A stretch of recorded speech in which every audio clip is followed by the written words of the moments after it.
Kita sambut pelaksana tugas Gubernur DKI Jakarta yang juga Wakil Gubernur DKI Jakarta, Basuki Cahayapurnama, atau kerap akrab dipanggil Koh Ahok. Pak Ahok, tepuk tangan dong.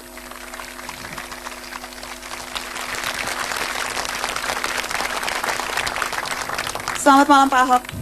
Terima kasih sudah hadir di Mata Najwa, kali ini spesial. Tampaknya lelah sekali. Jadi diculik dari balai kota gimana? Harus diculik karena spesial ulang tahun Jakarta dan Mata Najwa maunya yang spesial. Jadinya kita bikinnya di sini. Jadi PLT, apa perbedaan yang paling terasa sejak ditinggal Pak Jokowi? Ditinggal cuti. Surat yang masih dibaca ya lebih banyak. Kalau dulu kan baca berdua, ini baca sendiri kan. Surat, disposisi. Iya. Itu makan waktu sekali. Kita tidak mungkin bisa disposisi kalau tidak baca kan. Udah baca aja belum tentu ngerti. Kalau tidak ngerti belum tentu bisa disposisi juga kan. Jadi itu yang butuh waktu. Tapi kalau PLT wewenang ada dong jelas, walaupun ada batasan-batasan. Gak bisa pecat eselon 2. Padahal dalam hati pengen banget mecat, apa gimana? Ya sekali-sekali ada 1-2 dikorbanin lah supaya takut gitu kan. Wah, ada pejabat di sini langsung deg-degan tuh, Pak Wali Kota langsung deg-degan. Baik-baik ini, Pak Camat, Pak Wakil Wali ini baik banget. Enggak ya, jadi bukan. Ini calon wali kota ini. Oh gitu, oke. Jadi tenang aja Pak, enggak kok. Kelihatan mukanya udah kelihatan kok. Kalau nggak bener kan dari mukanya kelihatan kan. Pak Ahok, beban kerja bertambah, tunjangan nambah nggak? Ya sebetulnya bisa nambah, operasional boleh ngembat punya gubernur. Tapi? Ya, cuma kan kurang sopan gitu loh.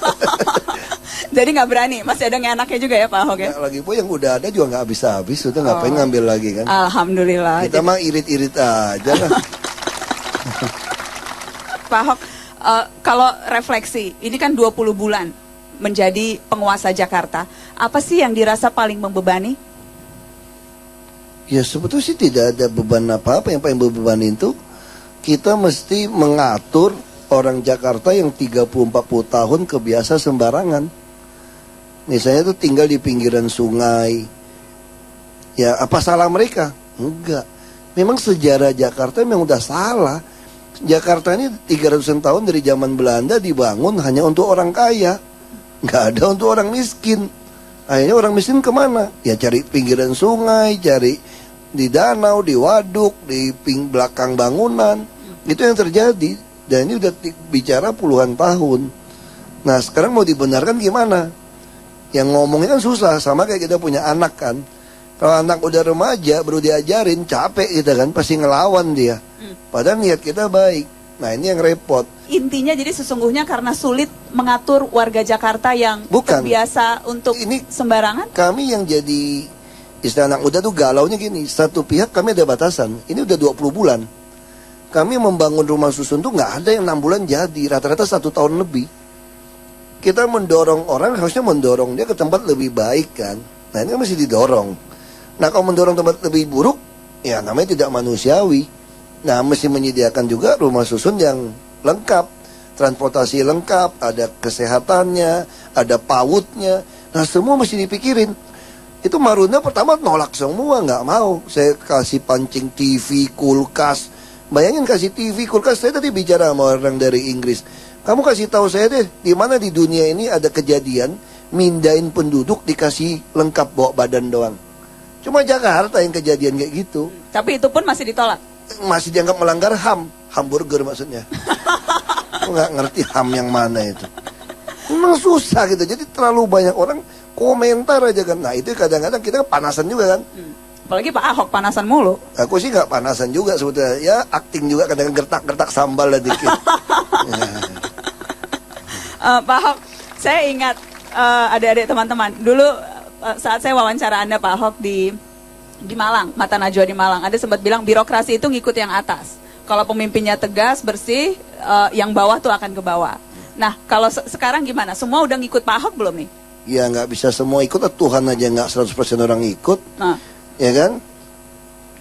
Jadi kita prinsipnya kalau bisa di atas 60% ikut sudah bagus. Sekarang sudah berapa persen birokrasi? Saya yakin 60% ke atas sudah oke DKI. Makanya sekarang saya lagi mau ngadu mereka nih. Saya mau membangun pusat pelayanan terpadu satu pintu di tiap kantor lurah, kantor camat. Nanti orang Jakarta mau urus apa saja nggak usah pusing, datangnya ke situ biar dia yang pusing. Enak aja lo jadi pejabat, mesti kita yang pusing. Kalau selama ini kan kita yang pusing kan, urusan surat macam-macam dibolak-balik kita pusing setengah mati. Nah sekarang mesti kamu yang pusing. Nah saya mau ngadu nih, nanti yang nerima di depan itu kalau dia beres kasih tunjangan. Target saya itu di depan tuh bisa bawa pulang 12,5 juta pegawai yang paling di depan. Resmi nih ya? Resmi. Jadi bukan lagi pungli-pungli. Ya, ada TKD nih. Nah nanti kalau suratnya nggak beres kan ketahuan dari dinas mana yang nggak beres. Nah, yang nggak beres itu dia catat, asal dia laporin siapa yang mempersulit dia dapat bonusnya. Nanti lama-lama yang ini yang kita singkirin. Ya kita adu aja 60 lawan 40. Oke. Nanti lama-lama sistem makin jalan, PNS makin kurang. Yang gede-gedenya gajinya. Jadi target saya tahun depan kita mau tambah 10 triliun untuk TKD. Tambah gaji mereka, tapi nggak boleh macam-macam lagi ya. Lu macam-macam gue pecat, tanda tangan dulu. Nah kita tanda tangan buat perjanjian. Kalau lu macam-macam, pecat, nggak boleh nuntut. Kalau nuntut gue buang ke Pulau Bira, Pulau Seribu sana. Enak kali dibuang ke Pulau Seribu. Iya dong, biarin kan. Kalau 3 bulan mabok kamu situ. Gitu ya. Pada nggak paham juga kan.